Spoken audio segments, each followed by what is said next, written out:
Hello all and welcome to the weekly podcast. I'm your host Gurtej Atwal. I have my co-host Abdul Wahid, a very respectable member of our city with me today. And in today's podcast, we have an accomplished policymaker who motivates everyone around her.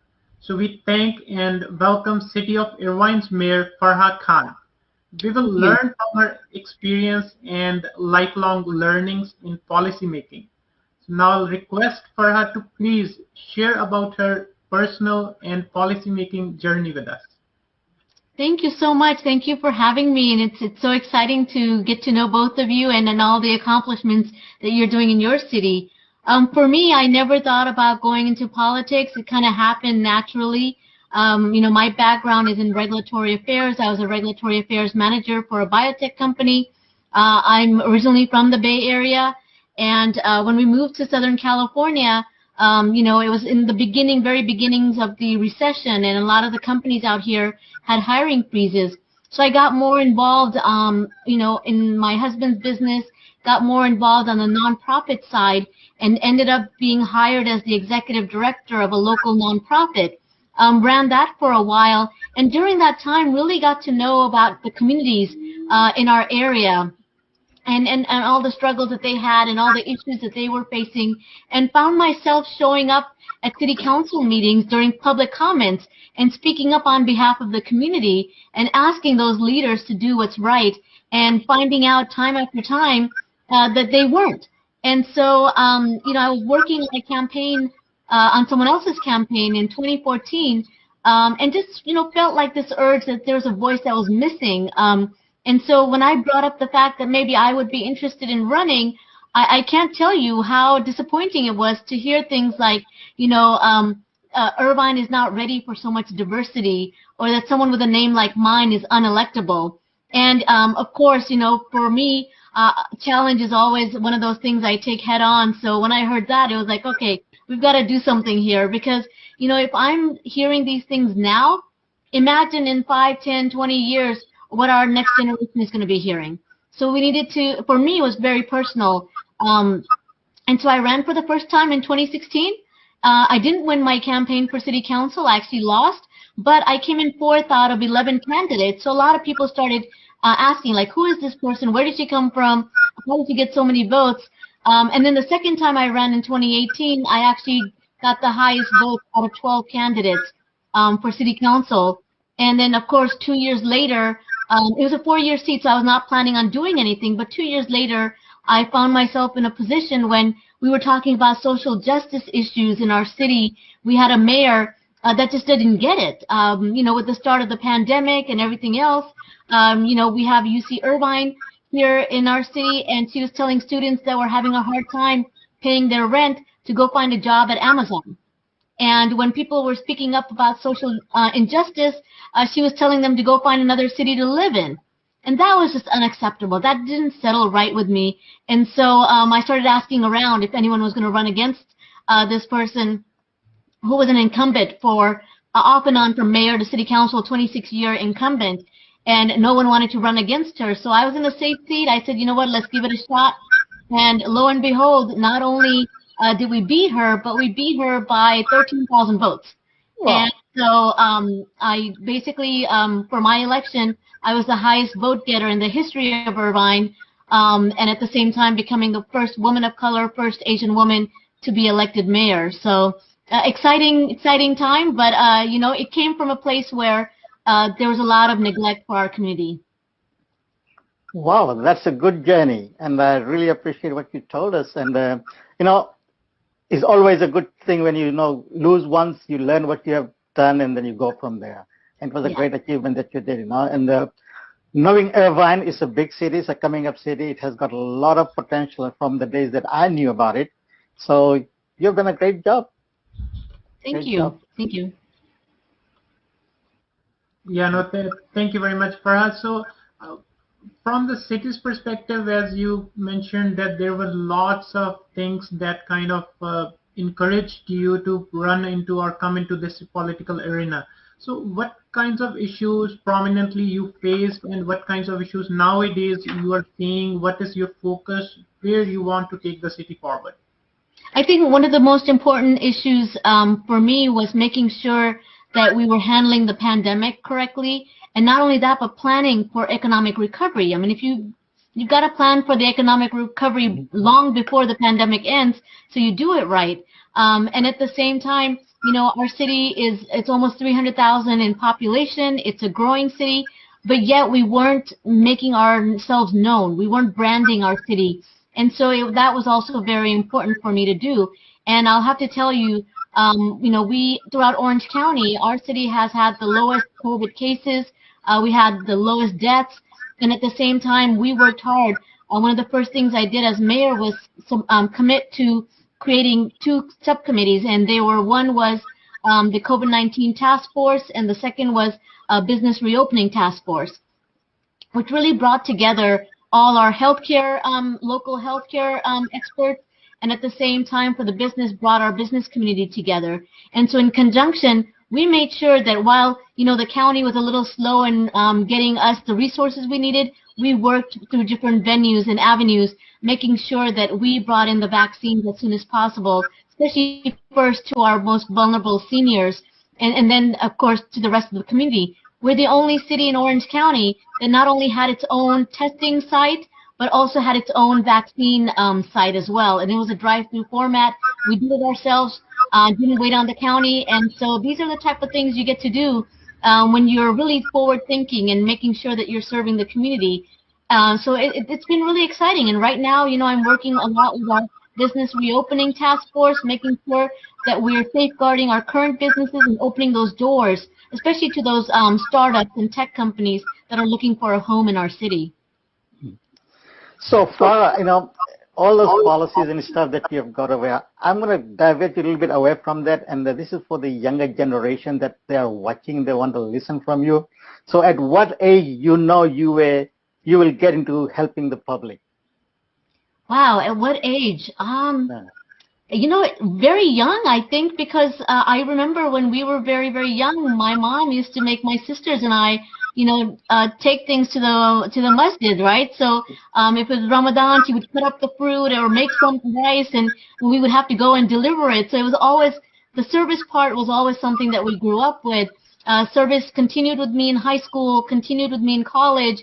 And, even after my shift from corporate to nonprofit, service became a very important part of the work that I did. So I say, for me, I am doing the same with my 2 boys, making sure that they're out there serving. And it's something that I think everyone should have in their life. You've got to give back. Yeah, and that's good to know because, helping community at the young age. Now, this is how I got into this whole system, being in the, at a very young age, I was pushed into doing things, and then we got into it, and then it's a natural flow when you grow up. So I think this is a good advice to the younger generation. Whatever your parents tell you, go and do help in the public, go in there. Don't be ashamed, right? And that's what we're looking into. So, and the other question, growing up in a Muslim family, right, like you and me, did it ever come to your mind that there will be forces that can derail your thought? If so, how did you overcome that? Wow, that's an important question. I think for me, it's always been like my life is very faith-based, right? So for me, my connection with God is very important to me. And I think for me, it's always making sure that what I'm doing is on the right path. So even if it's speaking up on social justice issues, whether it's making sure that people have their rights, all of that comes from that faith base, knowing that there is a higher power that's looking down on me. So that's always been very important to me, that, I'm not doing this for myself. I'm doing this to make sure that, my path forward is one that I can be proud of. Right. And responsibility as a leader becomes a big thing when you are coming from the faith-based environment, because you are not responsible for your own group. You're responsible for a lot of people, and they all depend on you. So that's a great idea, because now as young generations coming up, leadership is very important. But then how you basically become a leader and do the justice for everybody. At that point, you basically help everybody out, no matter who they are. Exactly. And in politics, that's one of the hardest things, is how do you bring your faith values into politics? And the best thing is to always have that clear conscience of knowing exactly who you're serving. Yes, great. Gurdesh, any more questions you have? Yeah, so perhaps when you decided to go into the policy making arena, there may be many hurdles. So some of the hurdles that maybe come to your mind pretty often, and how you tackle those challenges. I think, the first time that I ran in 2016, it was an eye-opener because I didn't come from a political background. And so for me, understanding that even people from within my party saw me as an other, right? So I was not their candidate. I was different. And the fact that, like I shared, that they thought that, even with the name like mine, that I was unelectable. And so always proving them wrong, always jumping through hurdles. There's a saying that they say in politics is, women will jump through twice as many hurdles to get to a political position than men. I say that women of color, right, Yep. will jump through maybe 4 times as many hurdles as, a man will. And so for us, it's totally different. We have to do a lot more to prove ourselves, even though we're well qualified. So for me, it's always been the end goal. What is the end goal that I'm trying to achieve? And it's not getting that seat. That's never been the end goal. The end goal is, how am I going to be a better leader to serve the public? If I can do something better, then the public will see that in me. And that's exactly what happens. Correct. Those are great thoughts of any leadership, basically. Now, when you start building up on your leadership qualities, it's them, not you. You are just a person who's going to do things, and then you are not basically telling them to do it. You are leading them to do it, basically. Exactly. And that's how it is, right? So now, moving on to the next part. Good, if you have any question, I'm going to go into the next question that I Yeah, have. no, please. So I'm going to move you away from your religious and your faith-based kind of environment to more of a technology side of it. Because I'm a technologist. And now, as a mayor during this pandemic, how has broadband penetration impacted on your vision of Irvine? Broadband? Yeah, broadband. Broadband is so important. I can't tell you, even before the pandemic, I know we had basically a monopoly when it came to internet services in our city. And during this pandemic, when everyone was home, everyone was using their computers, we felt it. Everyone felt it. That, there wasn't enough. The service was not of the quality that we were expecting it to be. And so for me, we started having these conversations on broadband, like what kind of conduits do we have in our city? How many of those conduits do we as a city own, and how many are owned by private entities? And how much is it going to cost us to expand that conduit? And so right now, that's the stage that we're in. And now with the state providing additional funding for broadband, I think that's something that's really going to help us get to the next level in getting to broadband throughout our city. Correct. That's something that a lot of cities should look into right now. Broadband is one of the things that technology innovates a lot of ideas. And if you start putting in the services and infrastructure in place, there'll be innovations coming in. Because people can work from home, they can innovate, and there are great minds at home that don't have the ability to go out and do things. I've built quite a lot of broadband across the world. In fact, smart cities around the world. And smart cities is the direction to go. And I'm glad that you are looking in that direction. And there are a lot of things that is available that you can utilize to make quality of life better for the city of Irvine. So the other question I have, do you see smart technologies play an important role in providing the quality of life for the citizens of Irvine City? Absolutely. Absolutely. That's when we're looking at cities that are advancing, if you're not a smart city and if you're not making plans to head towards a smart city, then you're going to lose out so much because technology is moving so fast. And if we're not able to be on top of it, we become one of those sleepy towns. And no one wants to be that, right? Everyone wants to be ahead when it comes to technology. So smart cities and there's a lot that I'm learning right now. And, it's something that you just don't know about, but then I'm always open to learn more because right now it's just little tweaks, like our lighting poles. How are we handling them? Because they can be more than just lights. They can be transponders. They can be a microphone, not a microphone, but what are they? Speakers. In case of an emergency, so letting people in that area know that there's an emergency or what they need to do. There's just so many opportunities when it comes to smart cities. And I'm ready to delve into them and see what we can do here.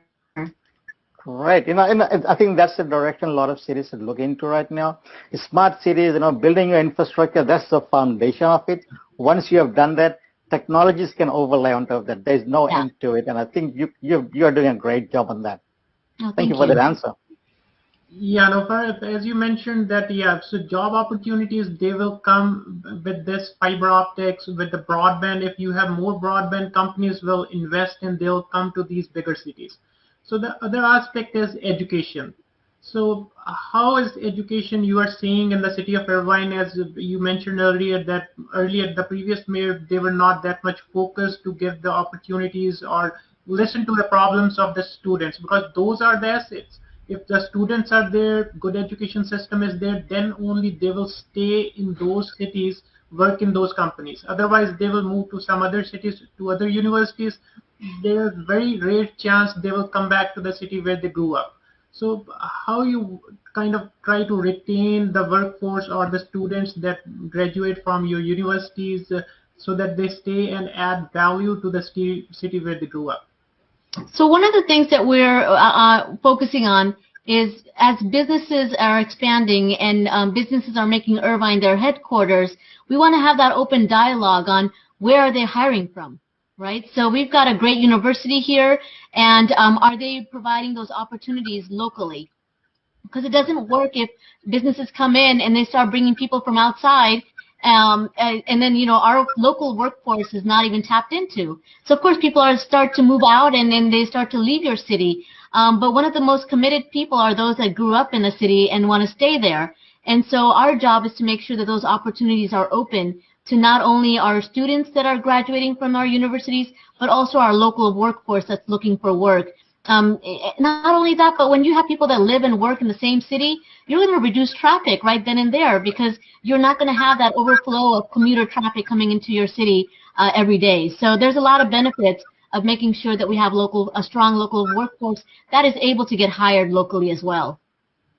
Right, and the other thing is they can add value more to the city because they grew up there, they know the ground level issues, and they will be more inclined to add value to their own city. So, Absolutely. like this, so like all the cities around Irvine, that is very well established technologically as well as population wise. So lots of cities, they are growing. Like in Central Valley cities, they are at a juncture where going to the next level. It developed city, it has its own issues. So how do you see? So what kinds of issues or what kind of advice you have for the younger cities that are growing? So that they can kind of tailor around or mitigate those concerns. Absolutely. Irvine is one of the most master planned cities. And we have to thank all those that came before us for coming up with the concept of a master plan. And for younger cities, I always say, you got to make sure that you're doing things right in the beginning, because it's harder to come back and fix. Once things are already set into place, whether it's your infrastructure or anything else, it becomes very difficult to fix it later. So take your time and really get educated on what the best policies are, what the best structures are, what the best infrastructure is, and make sure you're bringing that into your city. Because if you start off on a strong foothold, it's going to benefit your city for years to come. Right. Definitely, yeah. So, no, the other thing that I want to talk to you on this one is like, this pandemic has created a lot of problems for a lot of people. In fact, the cities are struggling, the funds are not coming in. How is the hospitality industry, coping up, and what are you doing for the hospitality industry? The hospitality industry, especially in our region, was hit really hard. Yes. We rely a lot on tournaments and conferences. And so what happened was, when we knew that we were in a more stable position when it came to the pandemic, I actually met with our hotel, all of our hotels in the city, with the Irvine Chamber, and we did we did outreach to the governor. I wrote letters. I know they did. We made sure we were telling the governor, these are the plans we have in place. This is how we're going to make sure that anyone coming into these hotels are protected and safe from the pandemic. And these are the investments that these hotels made. And we were slowly starting to see new guidelines come through, opening up for small meetings and for small conferences. And now we're in the yellow tier, and I'm so excited. I'm actually going to be at the Irvine Chamber event at one of our hotels here on Monday night, because now we're actually able to do some programming there. So, it's all about partnership, building those partnerships and speaking up when you need to. Like making sure you understand what is safe, and when it's safe to do so, then speak out. Our state representatives need to hear from us. They need to hear what's happening at the local level, because sometimes they're not that connected. And so we have to be that voice that lets them know that, hey, we're ready to move forward, and this is what we're doing right now. So we need those guidelines sooner than later. Right. Yeah. Yeah. Hospitality industry is very much right now at the moment the forefront of a lot of people, because I remember going down to Irvine. John Wayne Airport was my famous airport, basically flying in and flying out instead of going to LAX. But Right. yeah, there were a lot of hotels and there are a lot of places that I could go down. And apparently, I was kind of like, when I heard about all this pandemic, that was first thing that came to my mind. Now, what about these hotels and stuff like that? There were a lot of conferences in Irvine, and I hope you continue doing those kind of incentives for the people to come down over there. Absolutely. Yeah, so one thing you mentioned, the advice to the younger cities is the master plan and general plan, just to focus on those plans.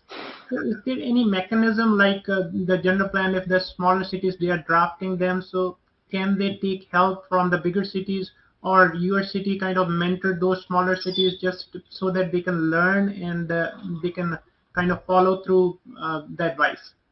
Absolutely. We're always willing to sit down with anyone to share what we've done and share our best practices. But a lot of times, I'll tell people that are in elected positions that are looking to make their cities even better is, you join the League of California Cities, get to talk to other elected officials and other commissioners and find out what they're doing. I learned so much from not only the League of California Cities, but the U.S. Conference of Mayors, where I'm, learning from mayors across the country and what they're working on and bringing that back. One of the things that I brought back, I think this was a East Coast city that did this early on in the pandemic. They came up with an initiative that really, instead of being punitive towards their community members, they made it into a community effort to wear the mask and take a pledge and say, you know what, I'm going to do this for my city, I'm going to do this for my community, for my neighbors. So we did that too. We did the Irvine Cares Pledge, where people could go online to our city's website. They could, sign on to that pledge, and basically we had these masks with a little logo on it that said Irvine Cares that we shipped off to our residents. And I'll tell you that not only the residents got involved, but our businesses started getting involved. So we made decals for them to put on their windows. So when people walked in and saw that decal, they knew that was a business that was going to do everything right to protect not only their employees, but their guests that were coming in. And so this was a movement that helped us. So when other cities were like, fining people for not wearing a mask, we did it the opposite way and did that because we learned from another city. So it's always good to share resources from one another. Yeah, no, thank you, Farah. So, another thing, like now the COVID is kind of dying down, and businesses, they are planning to start opening. As you mentioned, you have a task force which is encouraging or helping those businesses. So, how do you see the plan for those businesses going forward, so how they can open up back up and can flourish? We did a lot with our business community, especially our restaurants. We made sure that as soon as it was safe that we were providing outdoor seating areas. We converted some of our parking lots into outdoor seating areas and made sure that the permitting process was as easy as possible. We had a really quick turnaround time. So if a restaurant came in within 24 hours, they had a permit where they could set up their outdoor dining. And we made sure that we were working with all of our shopping centers and our landlords within the city to make sure that they were following the same guidelines that we were putting out and that everyone was on the same page. And right now, through the county, we've had business grants outside of the PPP loans and grants. We've had local grants that we put out for the businesses. The first round was $10,000 grants that the business could use in any way that they wanted to, whether it was paying back deferred rents or upgrading their business. And then there was a second round where we added $5,000 for businesses to apply for. And now with this new round of federal money coming in, we're going to be reaching out to the county and trying to get some more business grants.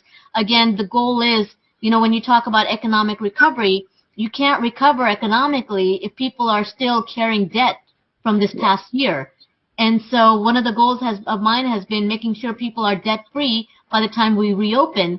And we're doing great with our residents right now. Through our state and federal outreach, we were able to get enough funding to basically pay back any deferred rent that any of our residents have. So we've had a little over, I think, 2,500 people that applied, and we are funding all of them. So that means these folks are going to get all their deferred rents paid, and so they can look forward to being on time and not having debt carried over. And we want to do the same thing with our business community as well. Right. So I'm going to take you away from the business to a social justice, injustice kind of environment. Every city has this problem, homelessness, right? How are you tackling that? Well, I hate to brag, but we're one of the cities with the lowest count of homelessness because early on, our city developed the Irvine Community Land Trust. And that land trust worked with developers to acquire land for the city and then through nonprofits developed affordable housing projects. So these are projects that have a certain percentage for people that are experiencing homelessness, for veterans, for seniors, for those with mental disabilities. And so really, when it comes to affordable housing for these particular groups, Irvine has the highest number. And the way we did it was we dispersed it throughout the city.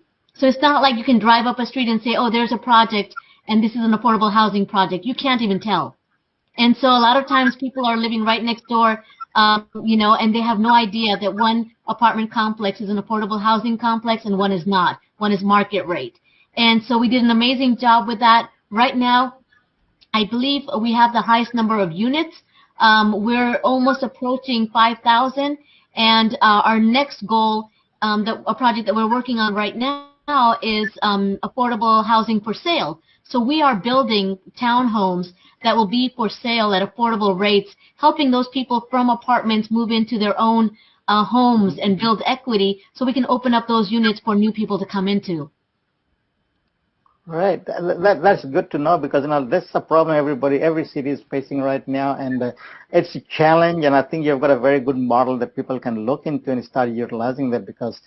And part of the thing that you mentioned was working with the NGOs, like basically the non-profit organizations. Yeah. How are you able to basically leverage the non-profit organizations into this thing? Is there any kind of like a incentive base, or is it something like how much you're going to get out of this thing, or is it like number of people you're going to bring into this environment and make them sure that now they are not homeless, but there is a mechanism to measure the success. Yeah. Right. What is your success level? So for us, we have two major nonprofits, the Kennedy Commission and Jamboree Housing, and their entire goal is to develop affordable housing throughout Orange County. And so we work a lot with them. We work with our private developers, and every time that we're building these affordable homes, we've got wraparound services on site for them. So it's making sure that there is a social worker and any other support services needed, whether it's childcare, to really help these families, get back on their feet. And once they get back on their feet, our job and goal is to get them out of the affordable homes into market rate homes so that those open up. As we're building more, we have an inventory that we can open up. But unfortunately, right now, the housing crisis is just out of control. And every time that we just recently had a 68-unit new building that opened up for affordable housing, and 68 units with almost 5,000 applicants. Wow. So you can imagine the need for more affordable housing. And, we are hoping that other cities will pick up the pace as well and do their share so that we can actually get people in the homes that they need to be in. Okay, thank you. Thank you for that. Yeah, good advice. Right, and another thing on the similar kind of issues that every city facing is that traffic. As things are opening up, that issue is coming up again, the freeways as well as the intercity traffic. So what is your plan for this, how you are managing it, and how you see it in future? I want to steal BART from the Bay Area and bring it back to Irvine. That's what I want to do. If I could do that, I would do it. I think, one of the hardest things about traffic is until people start getting out of their cars and using public transportation, not much is going to change, yes. Right?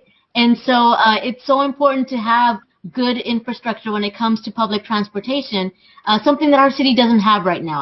I'll be very honest. We have very poor public transportation.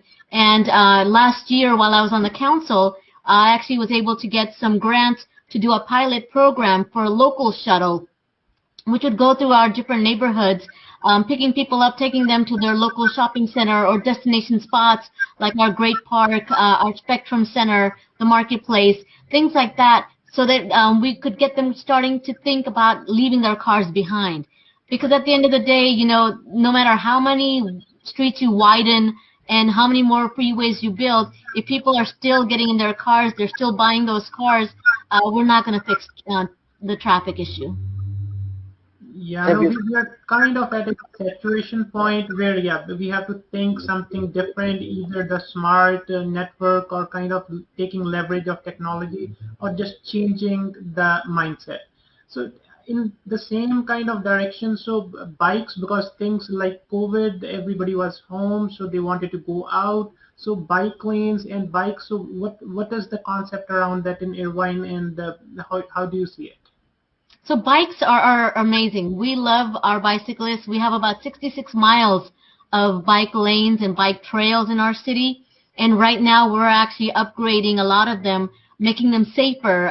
You know, some of our main streets have speed limits up to 55 miles an hour, and you have a bike lane there, which is not the best thing to have. And so we're looking at newer ways of safeguarding those bike lanes, putting in new infrastructure to make sure that it's safer for folks, because we do have a very strong biking population. And so our goal is to upgrade those bike lanes and make them as safe as we can make them. Yeah, no, 66 mile, that's a huge number. So if you kind of share, so was there a existing infrastructure since long, or it has been added gradually so during your tenure?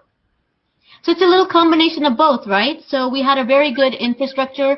One of our general plan components is, you know, we have 1/3 of our city that is dedicated to housing, 1/3 dedicated to business, and 1/3 dedicated to open space. And so with that component, there were already a lot of bike trails and, you know, bike lanes already in the process. But what our job was, a lot of those were not connected. So we've been working for the past few years, we've been working hard on making sure there's connectivity, whether it's adding more bridges over streets and making sure that people have a safer way of transporting themselves. And at the same time, making those lanes a lot safer, like I said, in the high-speed areas, making sure that we have some barriers installed that make it a lot safer for people to use the bike lanes and continue using them. Right. No, thank you very much, Faraz. So, Abdul, anything comes to your mind? So the last thing I want to, while we're on transportation, right? Have you looked into light rail systems in Irvine, if they're using, and are you expanding the light rail system to broader areas of Irvine right now? Because one of the things that we face right now in Tracy is, like, you know, from a 90,000 about 8 years ago to almost 100,000. Every household has got about 2 cars. So we're talking about 20,000 cars coming in right now. Where will they go? Right? Is light rail the way to go, or expanding the roads, or building in more overhead passes and stuff like that? How would you recommend a small city like us, what direction to look into? I mean, I think light rail is amazing. I know in our city, maybe about a decade ago or so, there was a ballot initiative to bring light rail into our city, and the voters voted it down. And that's very unfortunate, because right now the light rail throughout Orange County is their tracks are being laid. And I reached out to our Orange County Transportation Authority and said, can we extend it into Irvine? And they're like, you guys voted it down, so you're not even in the plans. And so that's really unfortunate. But I think there is opportunity now for us to bring this back, and it won't happen anytime soon, but we can at least lay the groundwork now and make sure that, you know, in 10 years, 15 years, that we do have some sort of light rail in our city. But it definitely, that being voted down set us back many years. So you have got a lot of businesses out over there in Irvine, high-end businesses, basically. Have you tapped onto those people to make it as a business, public-private partnership initiative and bring the light rail and use their stations, naming their stations under the name and stuff like that, which will become like advertisement for them. So that's something that now a lot of cities are not taking advantage of, because we give a lot of incentive to the businesses to come here. In return, only thing they say, we're going to give you a lot of jobs. But what other incentives are out over there that they can basically give to us? Basically value in kind. We do a lot of public-private partnerships with our local businesses, but when it comes to the light rail, it is handled by the Orange County Transportation Authority, and they already have their project and funding set out for the next few years. But I don't see why we can't continue those conversations, because if we don't get ourselves in now, I think we're going to be setting ourselves back for many, many years. Yes. Thank you very much. Thanks for those answers. I have one last question for us. So your message for the younger generation, especially the younger sisters and the younger daughters, so how they can groom themselves if they have interest in policy making? I think, one of the best ways is to get involved in your community. You can't get into politics unless you know who your community is. And just get involved, know what the issues are, get involved in the nonprofits, get involved. For me, I was very involved in my kids' PTA. I was very involved in many different organizations in our city, which really gave me an insight to what was needed and what the folks really wanted to see. A lot of times from our own South Asian community, what I see is people want to shoot for the high offices, right? They want to run for Congress, and they want to run for Senate. And once they fail, they kind of disappear back into their daily lives. That's what we don't want. We want people that are really committed to serving the public, that are really committed to bringing change, and that starts at the bottom. You've got to start your way up from the local level on higher, because then it gives you a experience to do the right things as you move up. And not only that, but like I shared with my story, you're gonna fail. Everyone fails once in a while, but don't give up. If your true passion is to really make a difference, if you fail, it's okay. Get right back up and run again. There's no harm in that. There's nothing wrong with trying again. And so I always tell people that if this is truly your passion to serve the public and be that public servant, don't give up after your first try. All right. That's a good advice. Yeah, thank you very much, Farah. We sincerely appreciate your time. We learned a lot, and I'm pretty hopeful of our audience, they would have got something from this discussion, got motivated. And to our listeners, thank you for watching, and please do send us your questions, and we will get those answered. We'll request Farah and the other professionals to get those questions answered, and provide us feedback, suggestions for the topics that you want to listen. See you in the next episode. Stay healthy and stay informed. Thank you. Thank you all. Thank you.